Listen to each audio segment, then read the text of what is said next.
Hey everybody, welcome to 2018 Rowing Chat. My name's Rebecca Caro and I'm delighted to be kicking off the new year with an episode that's focused on a subject that's very close to my heart. It's about rowing technique as you age, and my guest is expert coach Marlene Royal. Welcome, Marlene. Hi, Rebecca. Good to be here. So tell the listeners a little bit about yourself and the context for why we picked this topic for today. Great. Well, for people who have not met me before, I'm a master's coach. I focus primarily on sculling, but I also do coach sweep as well. And my own rowing background goes back to high school rowing in Buffalo, New York at Westside Rowing Club. And I rowed in university for Boston University. And after university, spent a couple of years training on the elite level, took a few years off, and then went back to competition when I was 33 years old, when they added the lightweight double to the Olympic lineup. And I spent 5 years in my 30s with the goal of trying to make the U.S. Olympic team for the lightweight double. And I did very well in my training, but I did not quite achieve that goal. But it was a very great experience, and I got quite far in my rowing. And I think it's an experience that helped me a great deal as a coach, going back into competition when I was in my 30s, and I actually retired when I was about 39. And I think it's an experience that helps me a lot with coaching masters as well, because you definitely noticed changes in your body and changes what you could do over time in terms of recovery, but also changes in how long it took, for example, to gain a certain level of fitness, how long things take. The timetables are quite different as you age in terms of recovery, but also in terms of gaining fitness. And I think that was a really valuable experience that helped me a great deal as I continued my coaching career. And I went on to continue coaching at Craftsbury Sculling Center and Florida Rowing Center, and write for Rowing Magazine, and have written a couple of books. And so I have several projects in the fire that I hope to get to, but right now I'm kind of preoccupied with doing individual coaching, private lessons, and training programs for masters athletes and teams. So we're both masters athletes, and obviously masters is a group that's close to our heart. But rowing technique as you age was a topic that grasped me straight away when I saw it, because we all know that we're getting older and we can't do the things that we could do when we were younger, or not perhaps to the same extent. And yet it seems to me that you've figured out the framework that we can then look at as individuals and compare our own personal experiences to. So can you explain broadly what happens with sport and the aging process? Well, I think as we age, we're going to confront certain types of issues. We can confront changes in our joints. We can confront disease processes, arthritis, or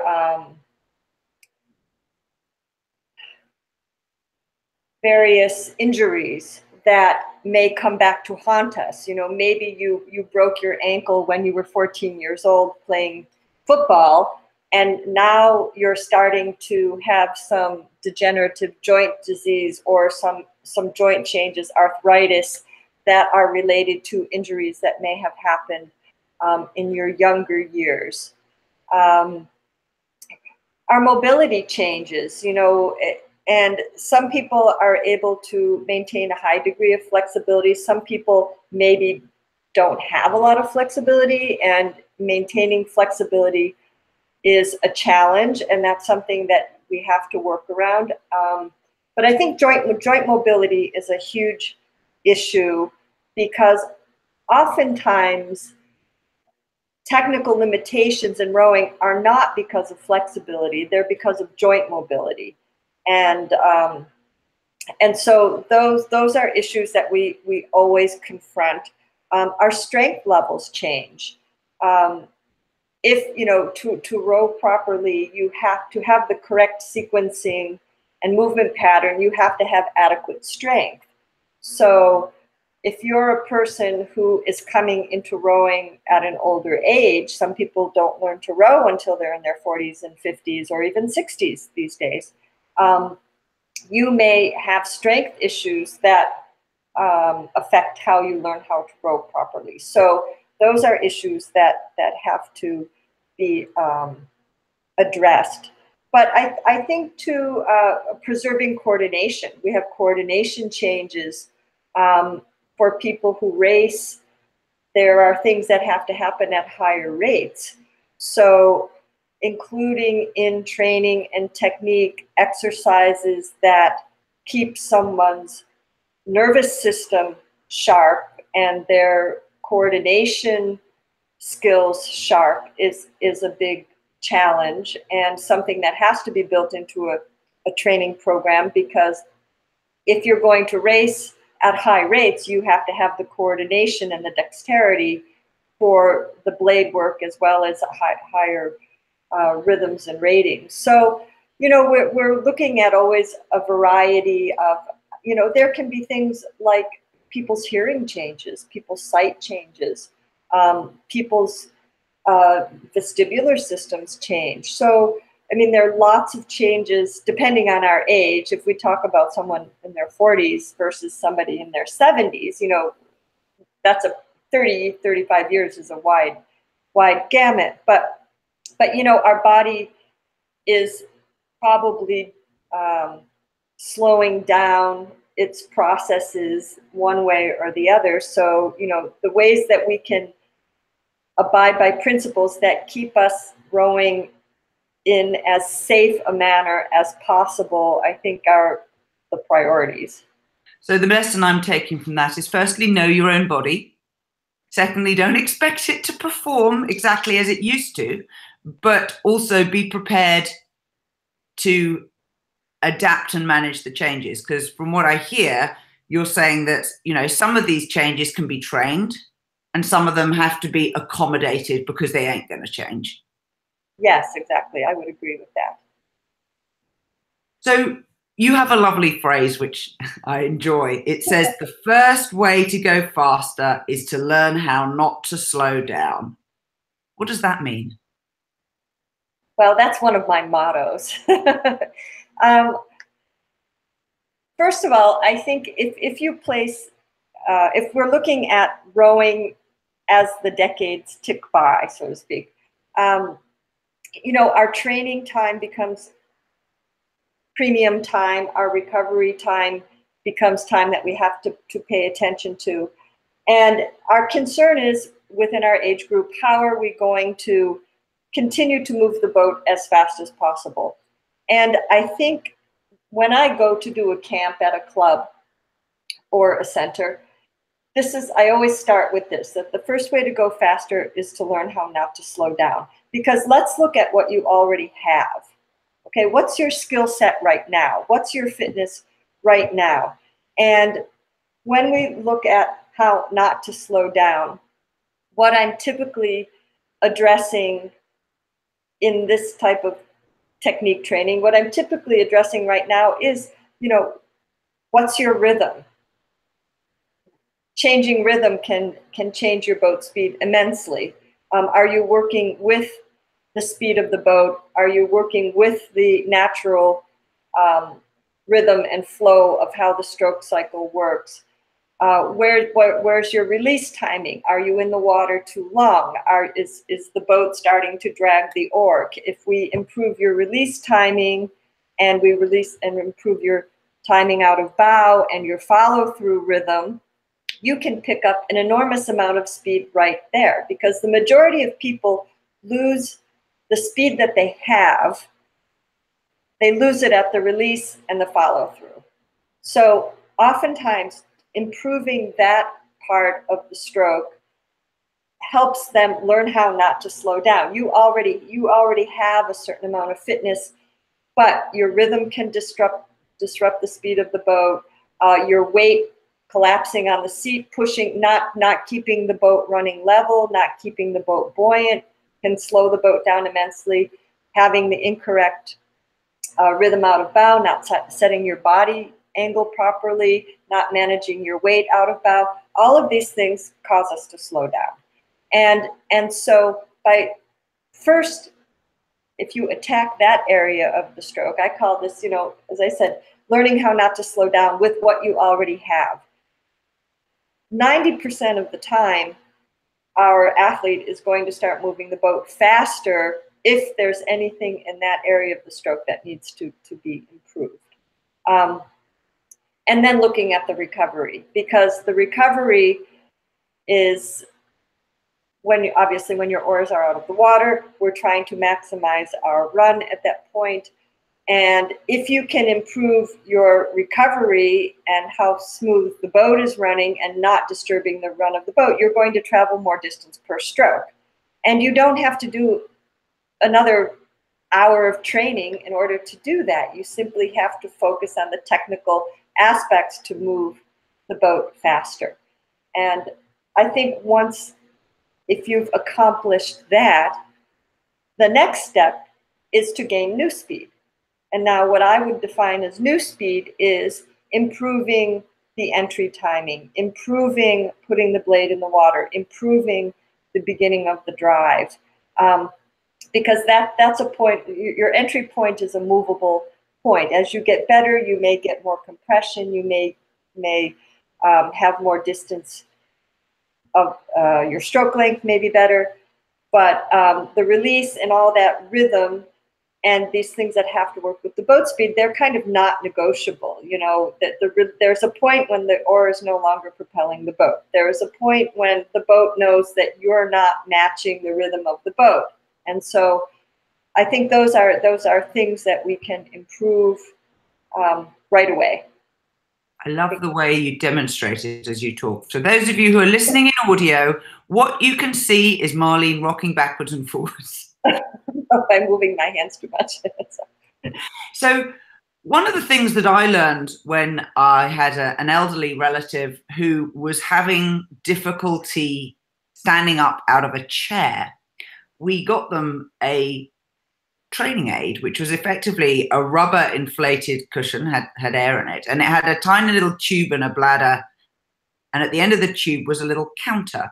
And he had a daily exercise where he had to stand up out of the chair without using his hands to push him up on the arms of the chair, and it would count how many repetitions he'd done.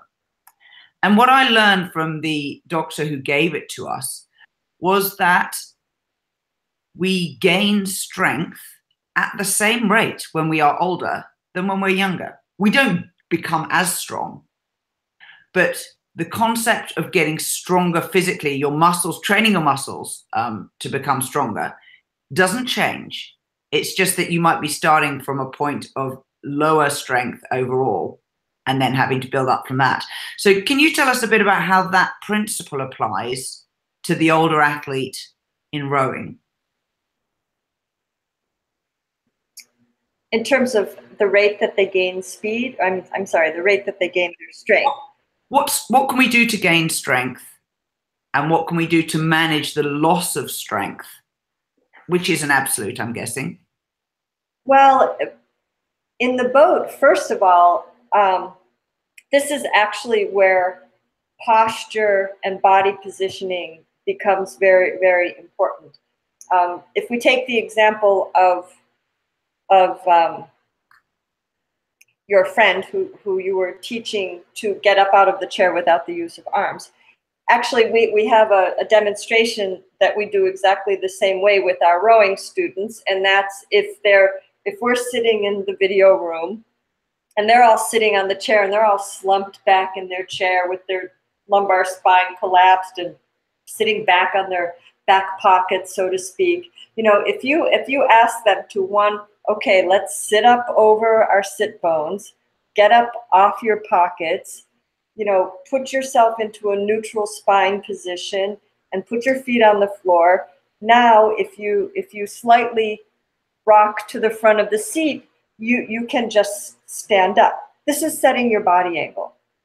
And so maybe that's not going to be an exercise that's going to make the person stronger at that moment, but it puts you in a position that your muscle strength is going to work for you, because first of all, you're putting yourself in alignment, and you're pivoting at your hip versus trying to curve your back and kind of drag yourself off the seat. And it's the same thing in the boat, that if we look at our orthopedic alignment and we look at our structure, that's going to help our large muscles, our core strength muscles, our glutes, our legs, are going to be able to work much more effectively.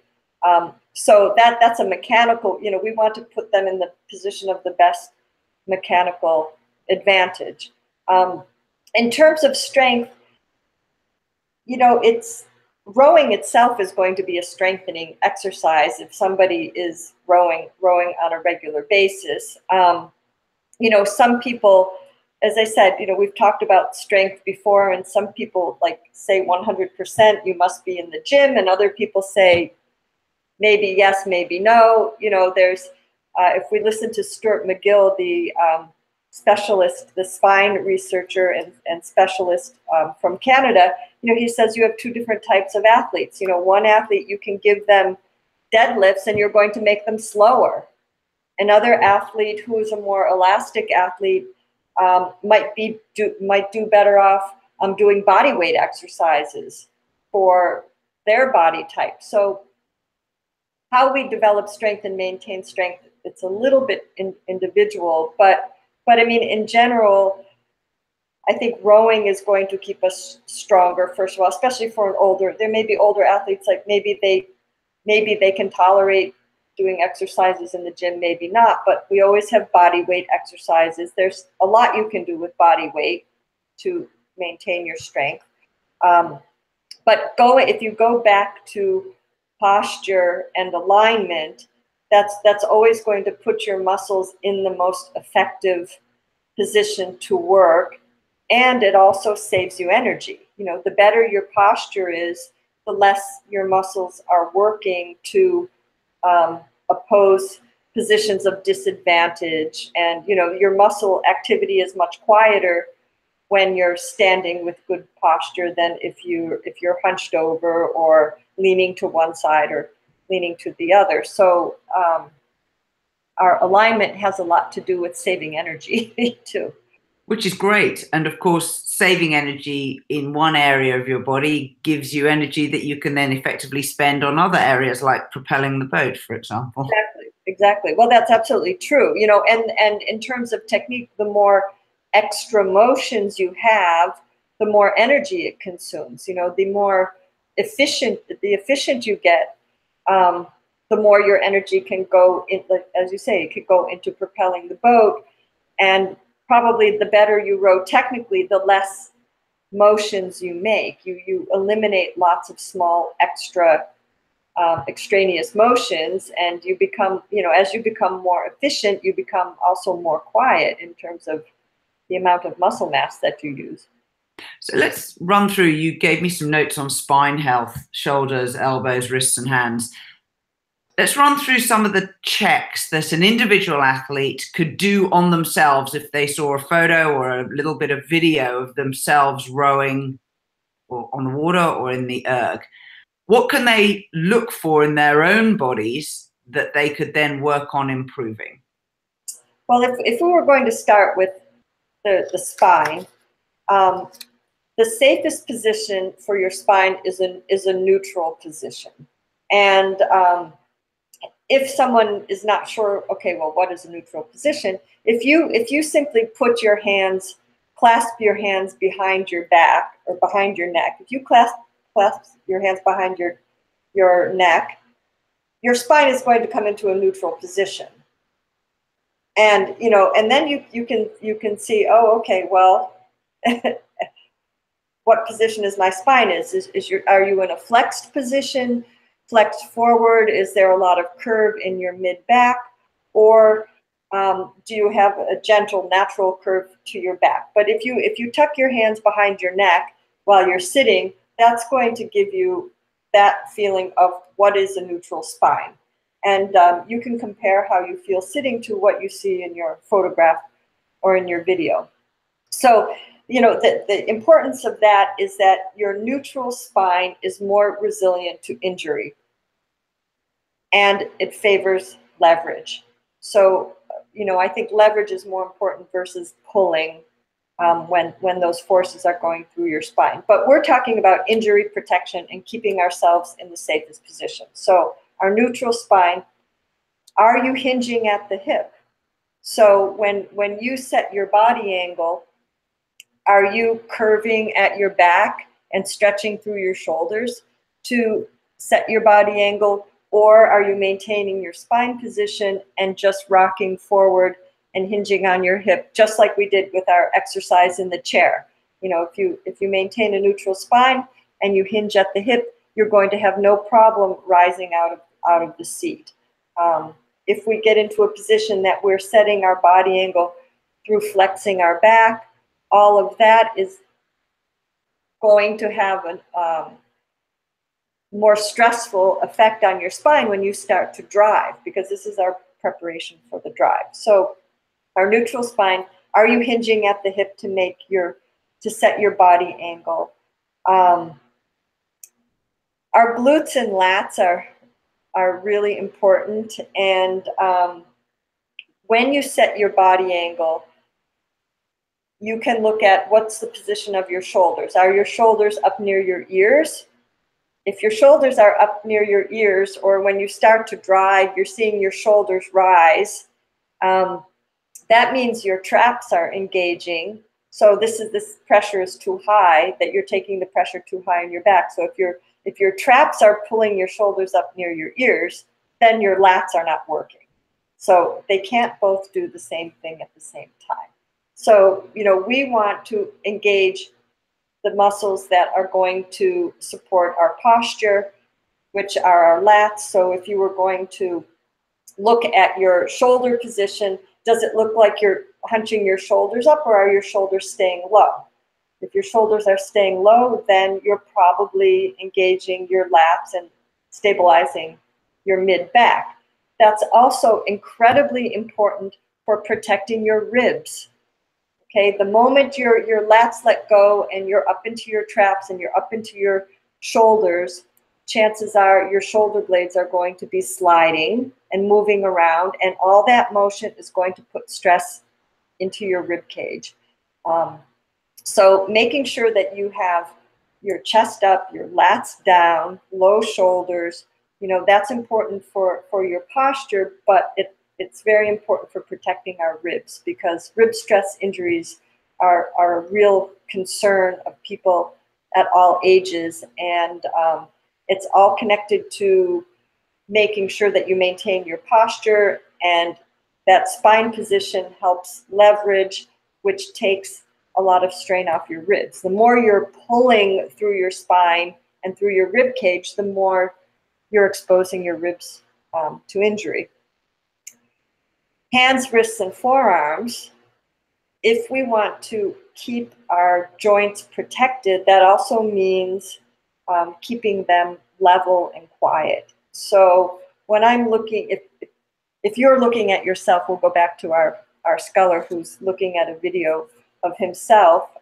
As you're coming into the finish or into the release, are your wrists bending? Are your elbows dropping? What's going on with your wrists and your fingers? The safest position is a neutral position. If your wrists are flat, that's the safest position for your joints and for your tendons. So, keeping your elbows and your forearms parallel with the water is a really important joint protection technique. And now, in order to do that, you have to allow your hands to pivot on the oar. So if we go back to those who have been coached in sweep, that you let your inside arm pivot a little bit to keep that inside wrist flat. If you're a sculler, you need to do that on both sides. You have to have two inside arms. So in order to keep your forearms level and your wrists level and keep undue stress off your hands, you have to allow your hands to rotate a little bit on the handle. And, that's people who've ever experienced carpal tunnel syndrome or any type of paresthesias or numbness and tingling in their hands. In rowing, that can come from flexing. If you flex your hand, so if you're over gripping, plus you're feathering with your wrist, I'll do it here on the camera, you're feathering with your wrist, flexing and extending your wrist with a flexed hand puts a lot of stress of your tendons through that carpal tunnel in your wrist. So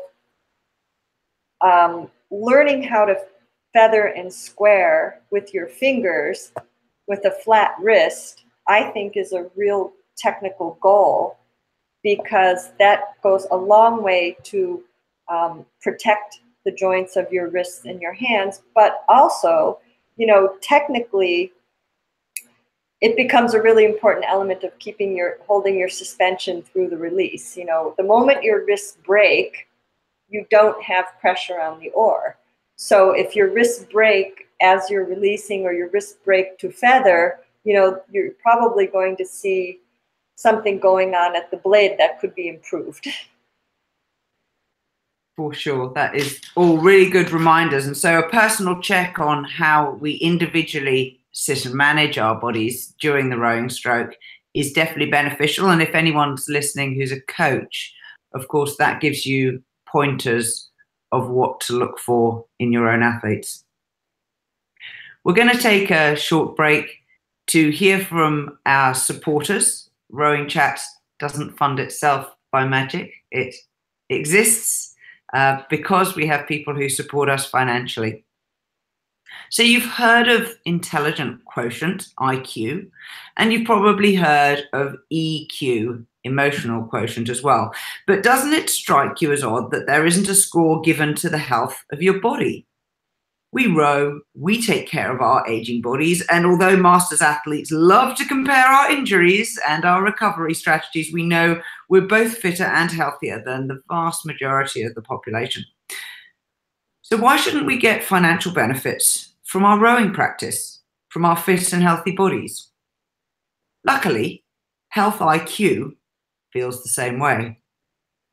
They're a health insurance company who understand health-conscious people are a lower risk category, and they offer lower rates for fit and healthy people, like masters rowers, like you and me.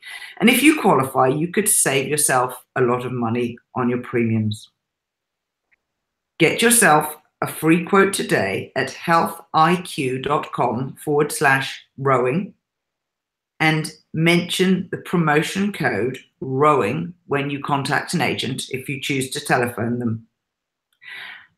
Health IQ supports the RowingChat podcast, and you support us by getting in touch at healthiq.com/rowing and asking for a free quote and assessment on your health and your personal health insurance.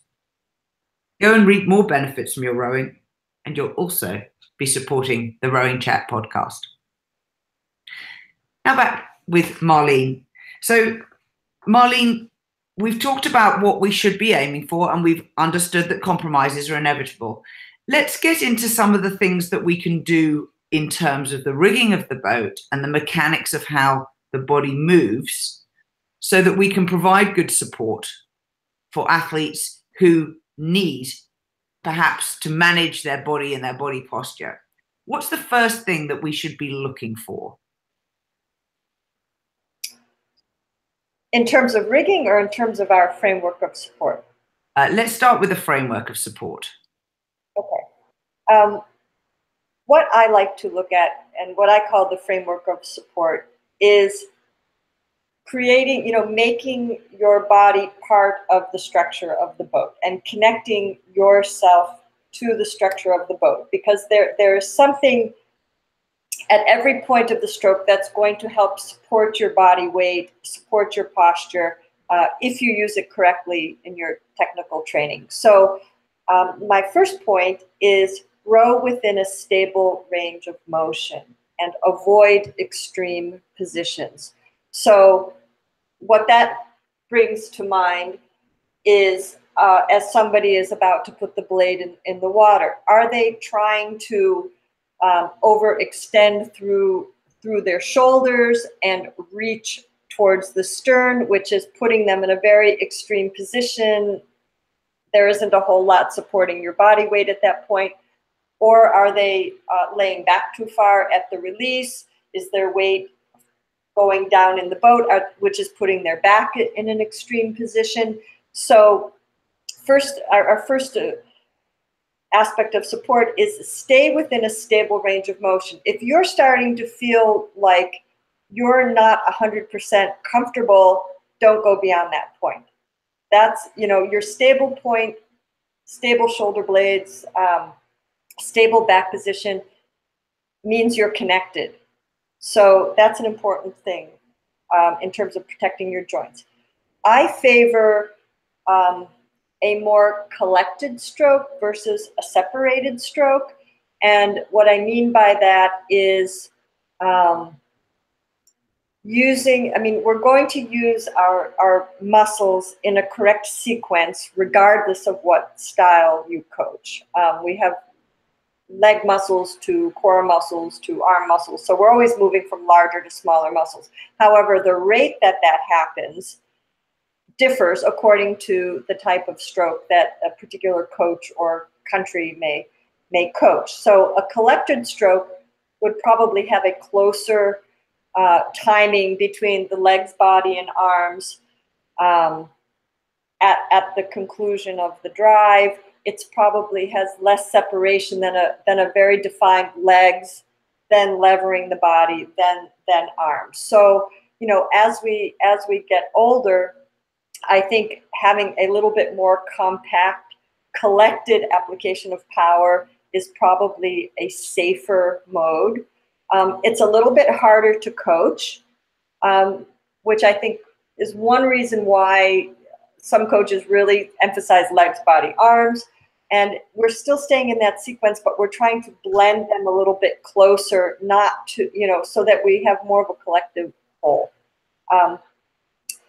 Important methods of support: following the path of your handle. And, rowing is not a linear sport. It's a circular sport to some degree. If our force, our oar is always moving around the pin. And if we don't stay on that path of the handle, our body weight is going to be going the wrong direction from the direction that the boat is going. So, sometimes people have never even thought about the path of their handle. They're just thinking, oh, I have to get up to the top of the slide, and all their weight is going towards the stern, whereas, your handle, you're always rotating around the pin. So if you're in sweep, you're moving, your handle is moving outside of the gunnels. If you're in a sculling boat, your handles are separating, they're moving outside of the boat. And staying on that path of the handle, as soon as you tune into that, your weight, some of your body weight is always connected to the rigger. You're always connected to the pin. This is a self-regulating framework. You cannot, if you cannot fall off the path of the handle. If you fall off the path of the handle, your weight is falling somewhere on the seat or on the feet, which is not conducive to moving the boat well. And staying on the path of the handle and knowing that you're always working in that dynamic around the pin is going to tell you, I can't reach farther than this. If I stretch farther than this, I'm no longer on the path of the handle. My handle is moving another direction. Or if you lay back too far, your handle falls off the path of the handle. Your handle moves linear. It doesn't stay on the path of the handle. So I think it's a very, very simple way to regulate your range of motion. And that frame of reference tells you, I can't go farther than this. This is where I go. If I go farther than this, my weight is falling in direction that is not conducive to moving the boat. And that connects to us always having some awareness of having some weight into the riggers all of the time, and and stabilizing the hull through keeping our riggers level, as well as equal pressure on our seat and equal pressure on our feet. And that's a huge element of support. So just, I think sometimes changing that one point of awareness changes a lot in someone's technique, because things like overreaching cannot exist in that environment. You can't, if you're staying on the path of the handle, moving around the swivel, moving around the pin, you cannot overreach because you're going the wrong direction. It goes away, which is nice, but it goes away. But it's a matter of frame of reference. And this, helps us think in the direction of the boat. And, when someone is moving to the top of the slide, there's a very difference in frame of reference of saying, the boat is slipping under me, the stern is coming towards me versus I'm moving myself to the stern. So just putting these things into context of where's your weight all the time? Is your weight on your feet? Is it on the seat? Is it supported on the oar handles? Is it on the pin? This type of awareness helps put you in safe positions. When you move out of those positions, that's when we're going to have slipping shoulder blades and too much stress on our lumbar spine. So that's a big important part of the structure. And I call it another one of my sayings are diamonds are forever. And what I mean in terms of diamonds for masters rowers is, when I'm looking at a sculler from the stern and I see them at the release, I'm looking for how symmetrical are they? Is there a line from their shoulders to their elbows to the oar locks and then to the riggers? Are things in line, or are we seeing one elbow dropped or another elbow dropped or one shoulder dropped? We're looking for symmetry at the release and symmetry at the entry. And that's when I'm looking at someone's framework, I'm trying to put them into this diamond framework at the release. Fantastic. And that's definitely something we can check for ourselves if you're sitting behind someone, or if you can, again, have someone photograph you. Yeah, or just video. If, nowadays with smartphones, it's so easy if someone's just standing on the dock or the beach, just row away from them and have them just video a couple, all you need are a couple of strokes, and stop the video at the release point and just look and see, what your position are. Are your forearms level? Are your wrists bent? Is one elbow down? And just looking for symmetrical patterns will teach you a lot right there about, are your joints in safe positions or in awkward positions? So now let's move on to rigging, because obviously rigging is not only something that sets a boat up so that it enables you to meet the postural things we've been talking about, but also incorrect rigging can put severe stress on you, and it definitely doesn't help make the boat go fast or smoothly or in a pleasurable way. So what are the rigging tips that you have for masters athletes and for coaches for aging groups of people? The first thing that I look at when I look at someone in a boat is, what is the height of their oar locks? And this is really paramount, that when the oar lock height is set correctly, you're going to see someone handles come to their center of gravity. And someone says, well, what's my center of gravity? If you wanted to check out your center of gravity, imagine you were going to do a tug of war and pull back on a rope. Where your hands would come into your body is where your center of gravity is. And your oar handles are always going to go to your center of gravity, whether you want them to or not. That's where they like to go. They're smart oars in this sense. So what's important for us is, if we're going to be able to reduce stress on our joints and keep our hands level and our wrists level and our forearms level with the water.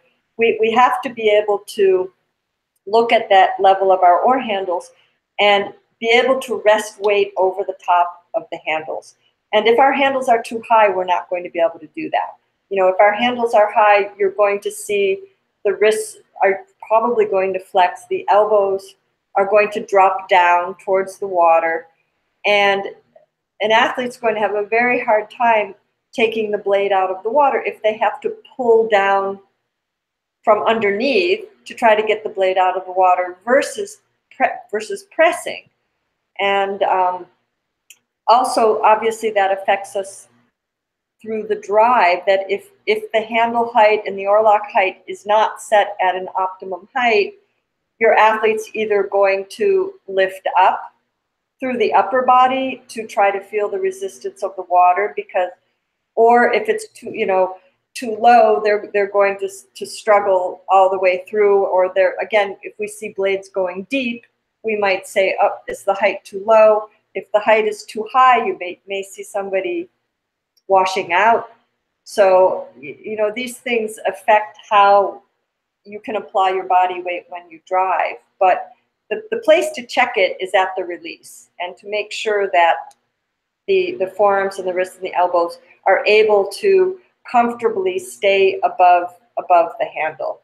And that's something that people can check in a sweep boat easily if they can pop the washers out by hand, and in a given boat, this is where you should be. If you can't lower it enough, use a seat pad or 2 seat pads. It depends on how light the person is and the size of the boat. Prioritize when you set your foot stretcher angle.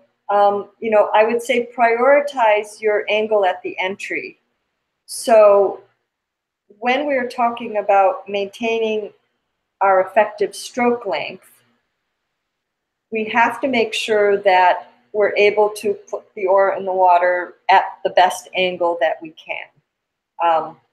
Because our drive is going to be more effective from when we put the blade in the water until we come through the perpendicular. So if we have to, from a rigging point of view, if we have to emphasize the entry versus the release, I would say emphasize the position of your body at the entry.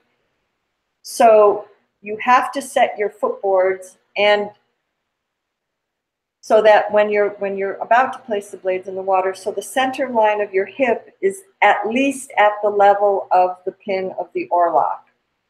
So if you can be a little bit to the stern of that, that's even better.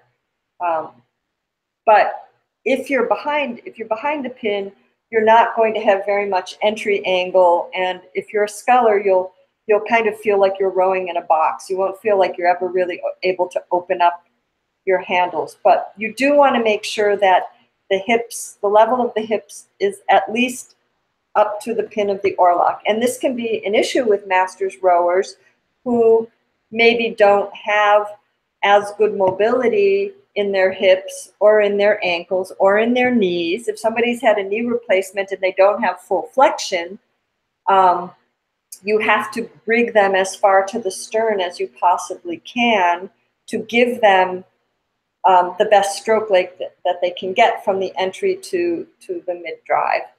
And so that's an important priority. You may have to play around a little bit with your inboards, but you can often do this with your foot stretchers. And if you have to adjust, if you're in your own single, adjust. If you have a wing rigger, maybe adjusting your wing rigger, but getting up through the pin is a real priority. Otherwise, you're just going to be very short at the entry, and we want to maximize that effective length as much as we can. Our other probably main factor with masters would be adjusting the angle of the footboards. So depending again on the mobility of ankles and what's comfortable in terms of the say height of the heels or the angle of the footboard, what for your flexibility or mobility, what's going to give you the most effective drive. And one of the ways you can play around with this and I think we've actually talked about this before in one of our Faster Masters episodes when we talked about boat setup, is sitting on the ergo and experimenting with your heel height and doing some short pieces, maybe a set, maybe 2 minutes at a set rating, and try to determine what's the best position of your heels that gives you the strongest drive. And if you can figure that out on the ergo, you can then, you can replicate that distance in the boat. Especially if you have your own boat, it's easier to do. But in terms of the distance between the heels and the seat, and and those are, if we're going to probably say the three big items for rigging, I mean, those are probably the three things that I would look at. Obviously, when we look at loading patterns and things like that, it's, that's very individual. But, for people who are hopping in a sweep boat in a club practice, the oarlock height and setting your foot stretchers enough to the stern so that your hip is up at the level of the pin, those are things that you can do fairly easily, in a club practice. Exactly. And in a club boat that, let's face it, is often used by many different people, you're not always... Right, exactly. You don't always have, 100 choices.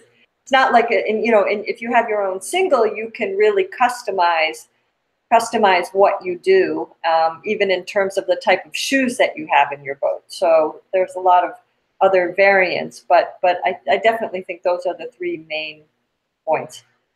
One thing we do in my club is we have a couple of sets of oars that are set with a shorter inboard. They're actually fixed length sculls. We can't change the length. And those are labeled up for some of the shorter athletes and some of the more mobility compromised athletes. They can choose to use these sculls. And that helps them, as you say, with getting the angle at the catch. Yes, and because if your inboard is too long, especially in a sculling boat, if you're rowing with, what used to be our standard inboard of, say, 88 or 87 centimeters, for many masters, they can't rig up through the pin enough. So one of the adjustments that we typically make at sculling school is, we've set our oars at an 85 inboard, and we've taken and so the oars aren't too. I'm talking about for singles, but we've set the inboard. We start at an 85 inboard. And if we need to, we just reduce the length. Like if I have a standard hatchet-shaped blade, not one of the biggest blades, but I might look at an 85 inboard and an 285 overall length, or an 84 inboard and a 284 overall length.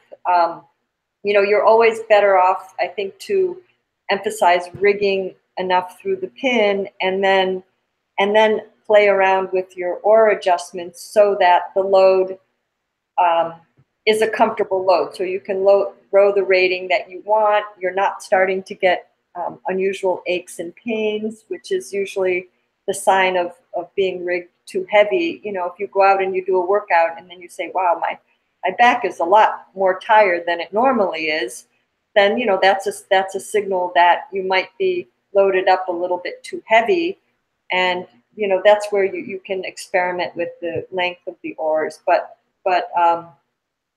you have to prioritize getting the entry angle as best you can, especially if you have some limited mobility in terms of compression.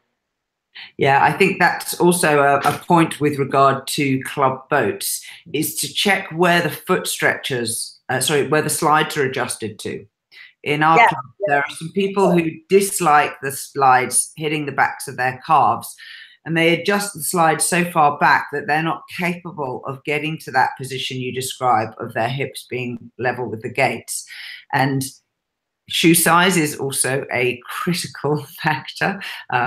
We have a tendency to have giant shoes for small people, and so raising the height of the shoes. And I do think if any boat manufacturers or clever innovators are listening, one of the principal things that has not been addressed in rowing boat design is a really quick and easy way to adjust the foot stretchers backwards and forwards. The sawtooth method and the thumb screws is really inefficient and it's archaic.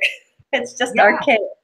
So, and yeah, maybe we should go back to clogs, but an easier way of raising the heel cup up and down, and an easier way of adjusting the angle and knowing what angle you have adjusted to so that it's instantly visible to the person sitting in the boat, because it's hard to make adjustments when you're sitting in the boat. It's obviously easier if you're on the bank and leaning into the boat. But these are all adjustments that I believe anyone who's not a complete beginner should be comfortable and confident setting up their own seat so that they can achieve the postures that we're aiming for. Yes, and being able to customize your station, so to speak. And certainly as we get more, I mean, the masters population is growing and growing. And so I think that's something that would give a lot of adaptability to older rowers, because they're going to change. You know, how you are when you're 55 is going to be different from when you're 75.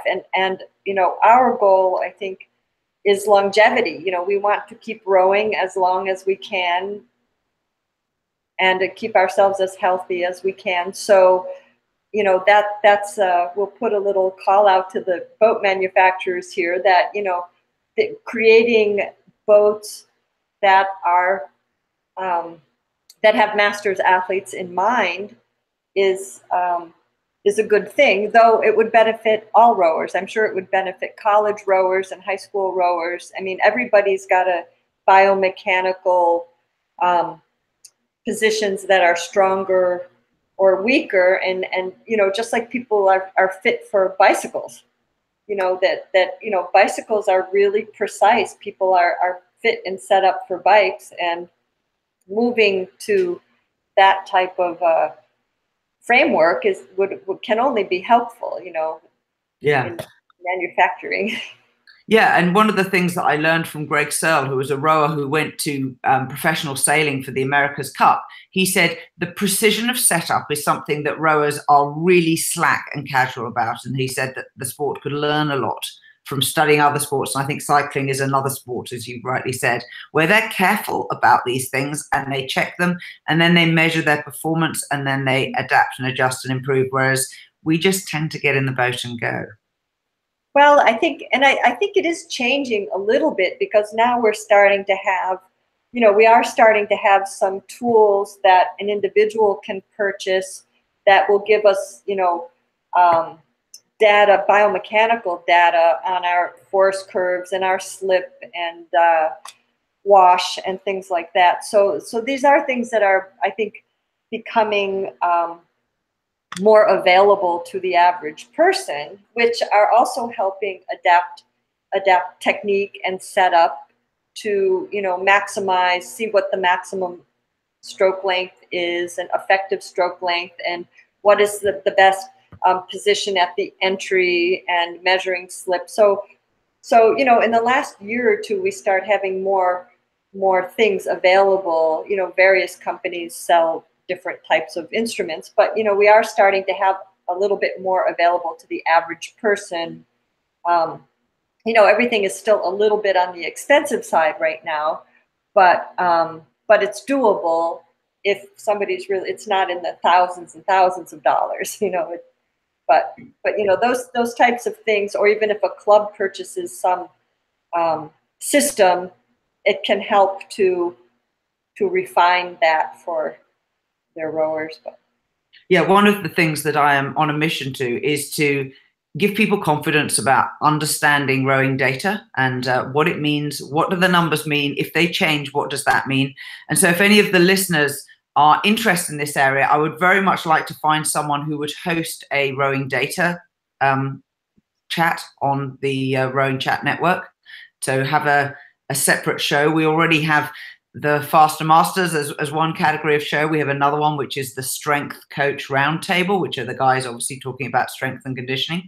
And I would love to find someone who would like to be the host of a rowing data thread so that we could talk about acquiring this knowledge and helping people to learn for themselves and possibly doing product reviews.